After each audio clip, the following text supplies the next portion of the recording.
How can we best integrate our intuitive talents more readily and steadily in our everyday life to stimulate extraordinary results? Great question. Let's get into it.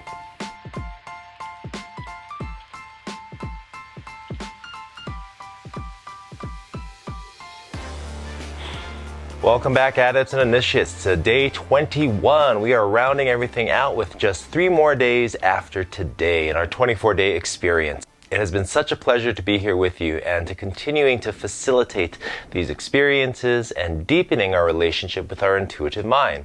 Now remember, even though this finishes on day 24, we are going to be kickstarting and continuing these conversations with the actual coursework coming up in November. I'll have more details on that on day 24. For today, what I want to really talk about and share is how is it that we can best integrate all of these things, because it's one thing to talk about having it in, our safe space where we work on refining it almost like a gym for the mind, a place that we can train safely with it and experience it. And very much like the gym, right? We need to go someplace that is very much focused and dedicated and allows us to better connect and to pour our energy into that area of high intentionality. Now, the thing about that is after we leave the gym, we still use our body. We can utilize that strength, that endurance, that flexibility, whatever it is that you are focusing upon and intending out in the real world. With intuition, it's very much the same. You want to be able to better connect with it, to experience it, to integrate it and assimilate it into our bodies, into our lives, into our mind, and then be able to utilize it out in everyday life. Well, what are some of the ways that we can actually begin to do that? For myself, as an energetic kinesthetic, it's an area that really allows me to bridge 2 areas, one that's highly intangible in those areas of energetics, and one that is highly tangible in everyday life. And so I kind of see this as reality bending. Right? I can interact with the subtleties, the subtle energy of creation itself, right? Because beneath all of those pieces in terms of our physical, mental, and emotional body, what unifies all these things is oscillation. And so my playground, if you will, is around those areas. And so how does that work? Well, areas that I've utilized it for myself has been, I wasn't quite aware of it at the time, however I am now, has been everything for my own physical health and condition. And that can be from being able to overcome certain health challenges, being able to become a father. I was told that I wasn't able to have children. In fact, the likelihood of having children for me naturally was so minimal that I was pretty much designated as being infertile. However, having 2 boys, conceived naturally, it's one of those things that we can actually begin to shift and to skew probability for a positive outcome. And that's one of the aspects that each and every one of us has. It's sort of my area of expertise. Additionally, there are other parts and pieces as well. How do I utilize that, though, in terms of not just myself, being able to find that area that is most fulfilling for me? How can I also utilize that to be in service to others? And so we're going to really be talking about that today, because as we begin to find out what our primary, secondary, tertiary, and quaternary intuitive talents are, those first 2 areas, the primary and secondary, are going to be those areas of our expertise. And again, I had mentioned that this also ties into the very purpose of our being. The tertiary and the quaternary, on the other hand, allows us to really grow, to develop, to find these areas of opportunity and to continue to expand upon those. And in doing so, allows us to live a more complete, holistic, comprehensive life. And so in integrating this, right now we're out of the gym. We've got 2 aspects of it in terms of this concept of applied intuition. We're deepening our experience, getting more versatile with our intuitive talents in our gym, in our safe space, closed-eyed, very focused and intentional, as we have been doing for the last 3 weeks. Now, as we take it into everyday life, we can utilize that same process, right? Finding a safe place or a place that we can just focus upon and connect. Then going into breath work, which we can absolutely utilize while our eyes are still open. breathing more slowly and intentionally, whether you're perhaps with a friend or perhaps you are at work and you want to be able to tune into things a little bit more. For empaths, for example, they have a terrific bullshit meter. So you could be in like a business meeting and wondering what the true intentions of a person or organization may be, and you go into that process, sitting at the table, just setting that intention, focusing upon your body. And we're going to go through this whole process in a bit, and then going in through breath work, and then being able to get into that more coherent state. And then because you've done the training, right, you've had these experiences, you can expand and extend then your empathic abilities and tune into what are the senses of that, what are the emotions that are going to be feeling, what is the energy and emotion behind the words that are being spoken to you by the person in front of you. And so that's a really great way just to begin to integrate things. However, you could also, as a psychic, go into the realm of imagination and brainstorm, or as I like to say, mind flow, all the different ways and solutions to be able to overcome and to move through the different obstacles you may be facing professionally and personally. However, this assimilation process is really important because we've been all too often, taught to keep this part of ourself sort of quiet or hidden or not even really acknowledge it. Yet what we really want to do is begin to make it just a part of our everyday life. And in doing so, reclaiming and reintegrating these parts of ourselves. So why don't we go into a simple exercise to begin to do so in the everyday world. All right, so one of the things that I like to do when I am wanting to be more intuitive rather than having spontaneous experiences to be able to have in real time access this level of information and access these abilities to better, sense what's happening in the world is just that. So irrespective of where I am, I could be on a hike, I could be just with some friends who are wanting support, I could be in a meeting where we are talking about policy or some kind of organizational issue. One of the things that I like to do is just to sit, and for me, it's very tactile. I like to stimulate focus and connection in that moment by doing a tactile experience. One of the things that I like to do is rub my fingertips. And I, to a certain degree, have set the intention that when I do this, then I am focusing upon connecting into the moment further. And so why don't you go ahead and just, with your fingertips, just kind of rub your index finger and your thumb. And now what I want you to do is just for a moment, we're going to close our eyes, and I want you to continue to rub your fingers and slowly do it. And what I want you to do is actually almost feel the ridges of your fingertips, the slight friction that it creates as you do. Feel the softness of your skin.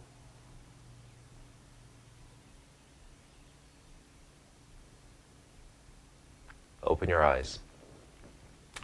So for me, this is one of my tricks in everyday life. I'll either just begin to rub, and then I'll do the other finger, and I'll go through all of them, just sitting there, listening with someone, hiking, out and about. And what this does is this begins to heighten a sensory organ of the body. You can also do things quite simply as smells, right? One of the other things that I'll use are essential oils. Certain oils that I'll take a moment to just, open up the cap, or I'll actually apply some on my skin and then be able to take in that scent. Another thing you can do is just simply listen. We're going to go into this next. And by listening to certain sounds, even with the eyes open, we'll do this one.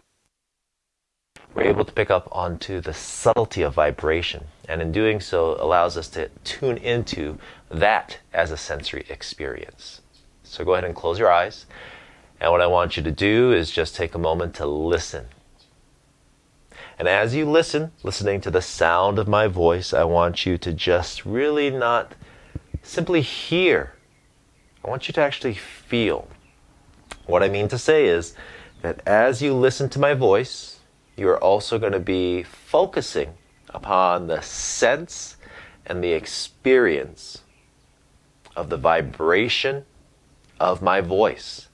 Now, as that comes in, one of the things about hearing is that it goes through 3 small bones that are found in the ear.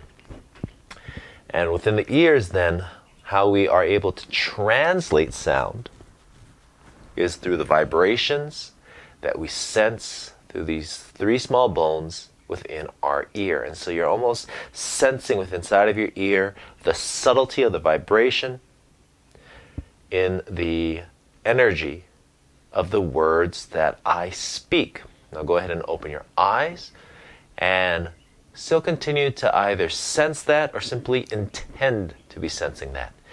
And as we do that, then that's another thing that I can do when I'm, irrespective if I'm out into the mountains or the jungle or if I'm just sitting with a friend.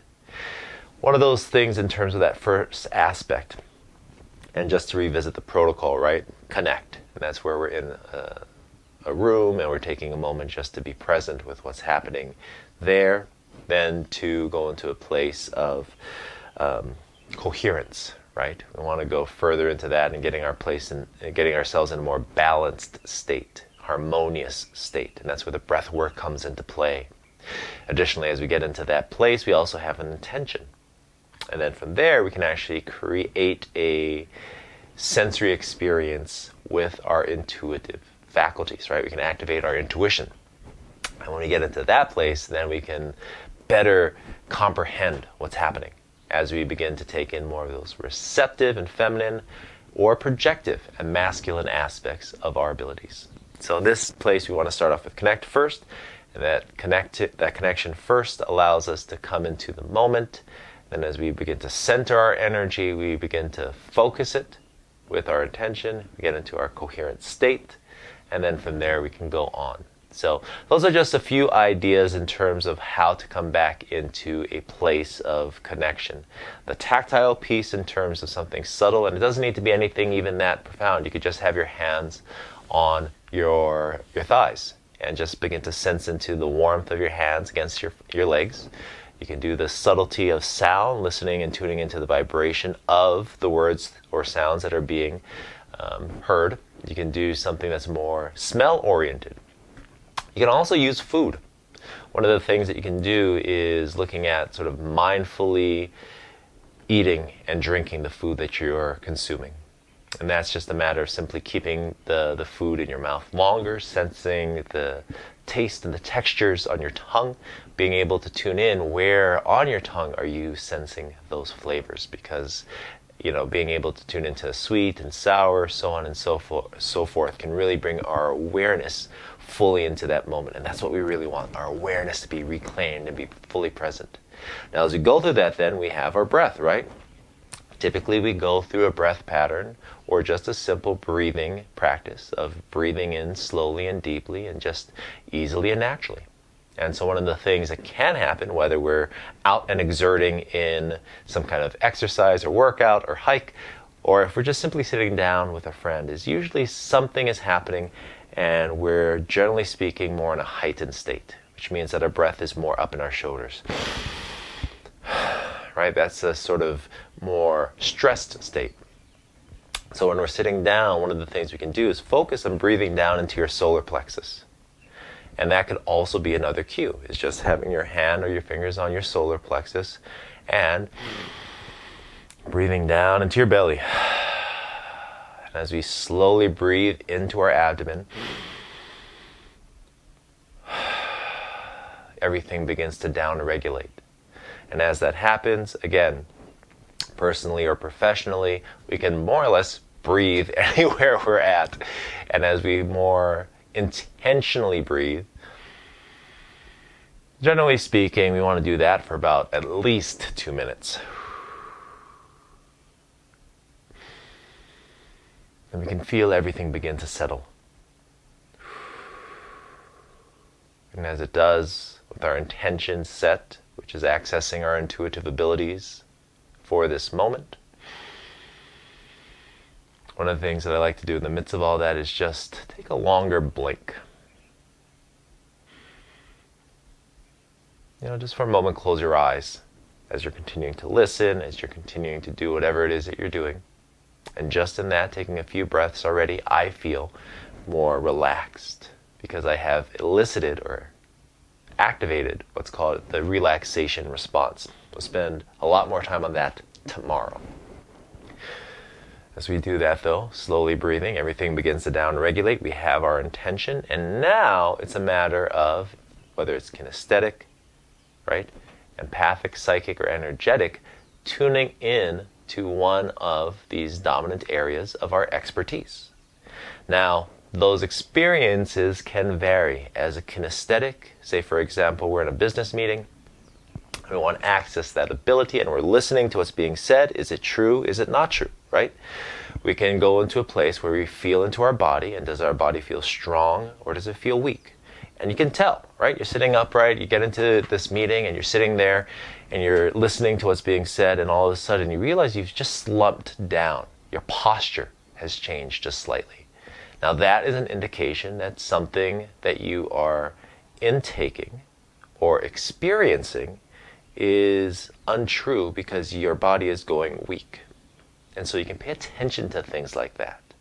You can also be in the middle of that meeting, if there's a table right there, and you can go back to your old muscle testing, right? Is it in the highest best interest and for the greatest good to work with ... and then test and see what happens. As an empath, right?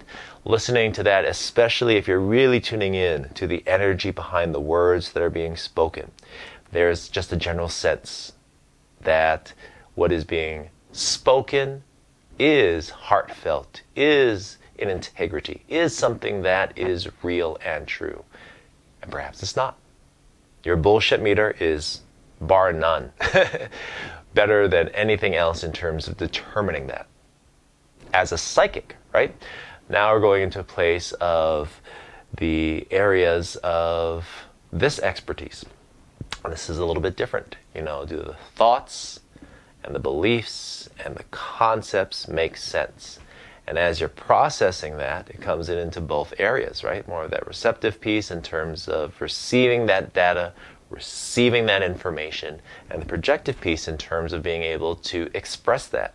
And so as you're going through that, again, you can just kind of take a moment, go through that whole process, tuning into what's there, and then just really focus your eyes upon the person or people who are speaking. And I like to think of it as a relaxed gaze. One of the things that I'll do is I'll bring my eyes towards each other. If you think about those, well, depends on how old you are. However, there are these books, right, that have these fractal images, and you can look at it with a relaxed gaze. Eyes start to go towards each other, and you almost have double vision. As a psychic, you're able to perceive things more readily and steadily in terms of frequencies of light. And so if you're looking at someone, and you go into a relaxed gaze, and you begin to bring your eyes towards each other, and you see the person, and you can kind of go into like a double vision. You can begin to see more accurately, more true what is in front of you. And what that may look like is, as someone's speaking, you may see a distortion. You may see something that looks a little off. And if that's your experience, then you know that there's something about the person as they are speaking this word or these words that is not necessarily in integrity, because there is a level of distortion to it. As an energetic, it's more a matter of frequency. One of the things that I have is I always am tuned into this frequency. I can hear it right now. And it is something that we can sense into, right? It is something that the energy of the person or the peoples or even the place that we occupy is something that we can sense into, whether it's a matter of an audible frequency, whether it's a matter of the sense that our body has, whether it's a matter of being able to just know that we know that we know, right? A lot of it comes down in that gut feeling. And so what I like to do is breathe down into my abdomen, or in this case in Hawaiian we call it the na'au, our spiritual center. I breathe down into my na'au, and I just ask quietly is it in the best interest for ... And there'll be a sense. My stomach sometimes will actually like gurgle, gurgle, gurgle. It'll actually make an audible sound. However, that gut feeling that we talk about, the enteric nervous system, will communicate when we ask and respond accordingly. So these are all different ways that we can go through. We'll go a little bit more into each part of connect, center, cohere, and create in terms of these parts and pieces of the protocol and how we can do this in more real world, in real life situations from this week on. For now though, that's it. Love and aloha. Take care and ahui ho.